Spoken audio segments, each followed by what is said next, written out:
11:30 12টা পর্যন্ত এই ঘরটাতে ভালো রোদ থাকে। তো এই যে একদম মিষ্টি মিষ্টি রোদ, হালকা হালকা। জানি চুল বেঁধে শোয়াটা উচিত, কিন্তু আমি শুই না, কারণ হচ্ছে বেঞ্চ যাতে না হয়ে যায়। রেডি হয়ে গেছে, চলো বেরোবো। চলো যাই, দেখি রিক্সা কোথায়। ও গার্ডার নিয়ে নি।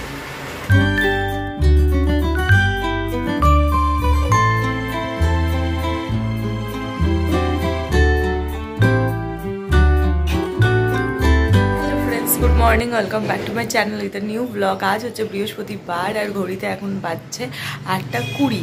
আমি ঘুম থেকে একটু আগে, বলবো না, বেশ কিছুক্ষণ আগেই উঠে পড়েছি। আর চলো আজকের ভিডিওটা এখন থেকেই শুরু করছি, আর তোমরাও দেখতে থাকো আজকে সারাদিন আমি ঠিক কী করে কাটাচ্ছি। তো চলো আজকের দিনটা এখন থেকেই শুরু করে দিই। দিনটা শুরু করেছি একদম প্রথম ভিডিও আপলোড করতে বসিয়ে, কারণ মুশকিল ব্যাপার হয়ে যাচ্ছে। দেখতে পাচ্ছ লাস্ট 2-3 দিন ধরে প্রচণ্ড আমি লেজে গোবরে হচ্ছি একে নিয়ে। তো সেই জন্য যাতে কোনো রকম কোনো প্রবলেম না হয়, তো ওই জন্য ঘড়ি কাটায় দেখো কটা বাজে, 8:22 বাজছে। আর আমি এটাকে আপলোডে বসিয়ে দিচ্ছি, যে যাতে তাড়াতাড়ি করে এটা আপলোড হয়ে যায়, কারণ না হলে কতক্ষণে কি হবে আমার কোনো আইডিয়া নেই।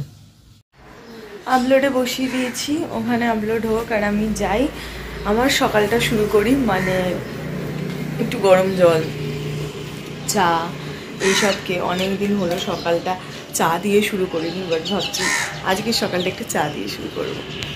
সকাল হয়েছে, সবে মিঠে মিঠে রোদ ঘরে আসতে শুরু করেছে। আমার এই জানলাটা দিয়ে রোদ আসে এই 8:30 পর থেকে। এখান থেকে রোদ আসতে থাকে মোটামুটি 11:30 12টা পর্যন্ত এই ঘরটাতে ভালো রোদ থাকে। তো এই যে একদম মিষ্টি মিষ্টি রোদ হালকা হালকা আসতে শুরু করেছে, ওই জন্য আমি পর্দাও ভালো করে সরিয়ে দিলাম। শীতের রোদ যদি ঘরে এসে না পৌঁছায় তো ঘরটাকে ঠিক ঘর বলে মনে হয় না। এই যে আলো ঝলমল করবে, রোদ আসবে, তবে সেটা বেশ মিষ্টি লাগে আর ভালো লাগে। তো সেই রোদ অলরেডি ঘরে আসতে শুরু করেছে। লাস্ট কদিন ধরে ঠান্ডাটা কিন্তু ভালোই আছে, তবে বলছে এইবার তো ঠান্ডা যাওয়ার ধীরে ধীরে সময় হচ্ছে, ঠান্ডা যাবে। কিন্তু হ্যাঁ, লাস্ট কদিন ধরে ঠান্ডা ভালো আছে। আজকে জানুয়ারির 9 তারিখ, ঠান্ডাটা এখনও আছে। দেখা যাক কতদিন থাকে সে। এই বৃহস্পতিবার করে আমি যতই তাড়াতাড়ি নিই না, আমার একদম দফা রফা হয়ে যায় দৌড়াতে দৌড়াতে। যতই তাড়াতাড়ি নিই, আসলে শ্যাম্পু করতে আমার এত টাইম নিয়ে নেয়। তারপরে ঠান্ডা তো, বাথরুমে ঠান্ডা জল, আমার হাত পা চলে না কিছুতে। কত তাড়াতাড়ি চেষ্টা, মা বাইরে থেকে হাত পাতে থাকে, এতটা বাজলো। তো আমার হাত পা চলবে তো, তারপর তো আমি খেয়াল করবো কত বাজলো। সেই দেখো ঘড়ির কাটায় 9:50 হয়ে গেছে, আমি খেতে বুঝতে পারিনি। কখন কি করবো ভগবান তা জানে, দেখা যাক।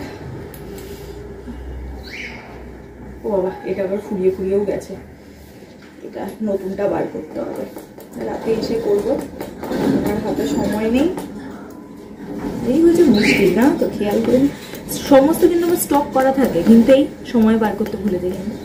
রাতে এসে বার করতে হবে, রাতে মনে হয় ধর এখন এলাম থাক সকালে বার করবো, সকালে মনে হয় থাক এই তাড়াহুড়োর মধ্যে আর করবো না, রাতে এসে বার করবো। এই হচ্ছে প্রত্যেকটা দিনকার আমার, এটাকে ফেলবো না হলে আমার মাথা মন থেকে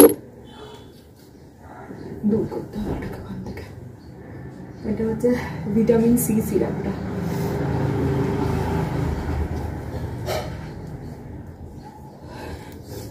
তাড়াতাড়ি নিই, হ্যাঁ, না হলে লেট হয়ে যাবে। মা ওদিকে খাবার নিয়ে বসে থাকবে আবার।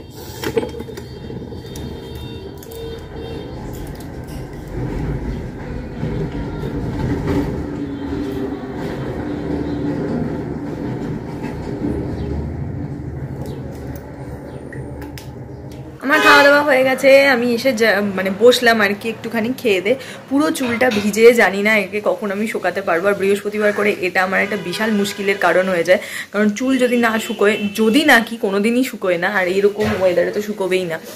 শীতে গরমকাল হলে এতক্ষণে শুকিয়ে যেত, একটুও শুকোয়নি, দেখো একটুও না।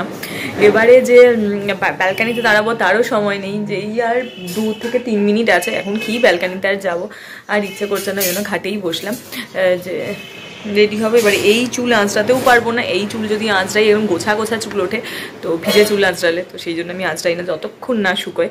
এবার সেই কারণে এরকম পাগলির মতন করেই আমাকে অফিসে যেতে হবে, প্রতি বৃহস্পতিবার এইভাবেই আমি যাই। এদিকে মা এসে আমার জামা কাপড় বার করে দিয়ে গেছে, ওষুধও দিয়ে গেছে, বললো খেয়ে নে। তো রেডি হবো, সবাই 10:30 বাজে, আর 2 মিনিট বসি, তারপর উঠে রেডি হচ্ছি। রেডি হয়ে গেছে, চলো বেরোবো, চলো যাই, দেখি রিক্সা কোথায়। ও গাড়ি নিয়ে নি, যাও তুমি তাড়াতাড়ি। ও দাঁড়িয়ে থাকবে, আমার হয়ে গেছে তো, চলো। হ্যাঁ যাচ্ছি, চলো। ও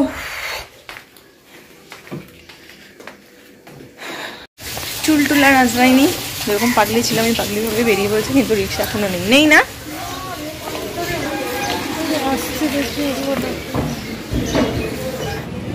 এটা দেখে আমি তালা লাগানো ভেবেছিলাম, তালা লাগানো নয়। হ্যাঁ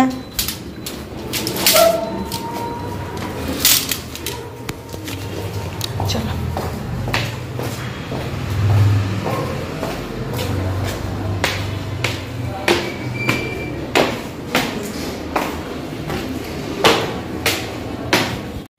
বাড়ি এসে ফ্রেশ ট্রেশ হয়ে নিয়েছি। বাইরে প্রচণ্ড ঠান্ডা, প্রচণ্ড ঠান্ডা, ভালো ঠান্ডা, ঠান্ডা হাওয়াও দিচ্ছে।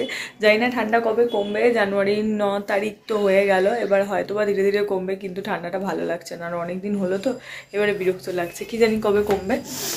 অলমোস্ট যাওয়ার সময় হয়ে গেল, ওই জন্য এসে বেশ খানিক্ষণ বসে নিয়েছিলাম শরীরটা একটু গরম করে, তারপর গিয়ে ফ্রেশ হয়েছি।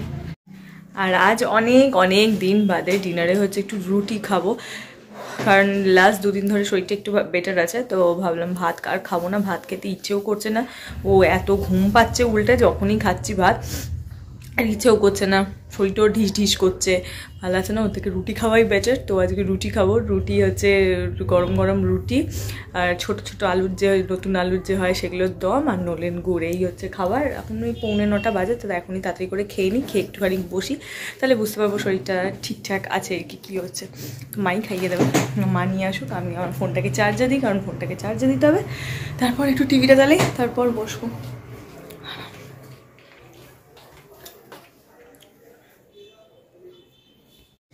কি পরিমাণ যে ঘুম পাচ্ছে কি বলবো। খাওয়া দাওয়ার পর আমি একদম ব্রাশ করে চলে এসেছি শুতে, আর মায়ের দেখে বুঝছো এখনো বিছানা করা হয়নি, এতক্ষণ মাও আমার সঙ্গে শুয়ে শুয়ে টিভি দেখছিল। এখন মা গেল, মায়ের আবার 10টা না বাজলে খিদা পায় না, তো এখন 10টা বাজে, মা উঠে গেল। এখন মায়ের হচ্ছে খাবারটা মা গরম করে নিয়ে আসে, একই খাবার জাস্ট একটু গরম করবে, শীতকালে একটু ঠান্ডা হয়ে গেলে খেতে ভালো লাগে না, গরম গরম খাবারের টেস্ট আছে, তো ওই জন্য মা একটু গরম করবে, করে মা এসে খাবে।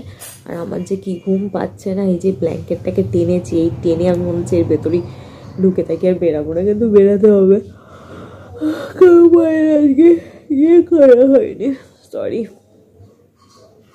বিছানাটা করা হয়নি। আমি তো ব্রাশ ট্রাশ করে চলে এসেছি, আমার আর না বেরালেও হবে, বাট ওই মায়ের বিছানাটা করা হয়নি। মা খাক, তারপরে থেকে সুস্থ উঠে দেখছি। প্রচণ্ড ঘুম পাচ্ছে, প্রচণ্ড। এই সময়টা হচ্ছে আমার মনে হয় বেস্ট টাইম সারা দিনের মধ্যে, এই পার্টটা আমার বেস্ট লাগে, মানে ঘরে এসে এরকম করে আরাম ব্ল্যাঙ্কেটের তলায় কি সুখ ভাই, এই সুখটা কেউ কাউকে বোঝানো যাবে না। যারা সারাদিন অফিস করার পর বাড়ি আসো, তারাই শুধু এটা রিলেট করতে পারো। রেডি আমি বিছানায় যাওয়ার জন্য, ইয়েস মানে ঘুমাতে যাওয়ার জন্য রেডি, চুল টুল আঁচড়ে নিয়েছি। আর এখন তো জানোই আমি চুল বেঁধে বা কিছু করে শুই না, আমি হালকা করে জাস্ট একটু সুন্দর করে আঁচড়িয়ে নিই, তারপরে শুই। জানি চুল বেঁধে শোয়াটা উচিত, কিন্তু আমি শুই না, কারণ হচ্ছে বেঞ্চ যাতে না হয়ে যায়, এই রে তাড়াতাড়ি করে কাটেও, তার কারণ এই যে ব্যাকগ্রাউন্ডে গান চালু হয়ে গেছে, আমি গান শুনছি।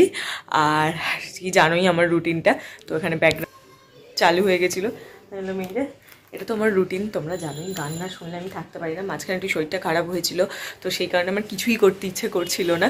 যদিও হ্যাঁ, এখনও আমি ফুললি যে ফিট, সেই ফিটটা আমি এখনও হইনি, এখনও উইক আছি আমি, শরীরটা এখনও একটু খারাপই আছে। কিন্তু হ্যাঁ, যতটা খারাপ ছিল ততটা তো নেই, অনেকখানি ভালো আছি। তাই আমি আবার খানিক খানিক করে আমার ফর্মে ফিরে যাচ্ছি। এই গানগুলো শুনছি, গান ফান শুনলে আমার এমনিই মন ফুরফুরে থাকে, আমি মজায় থাকি, নাচতে থাকি। ইভেন একটু আগেও আমি এখানে আয়নার সামনে দাঁড়িয়ে দাঁড়িয়ে নাচ করছিলাম।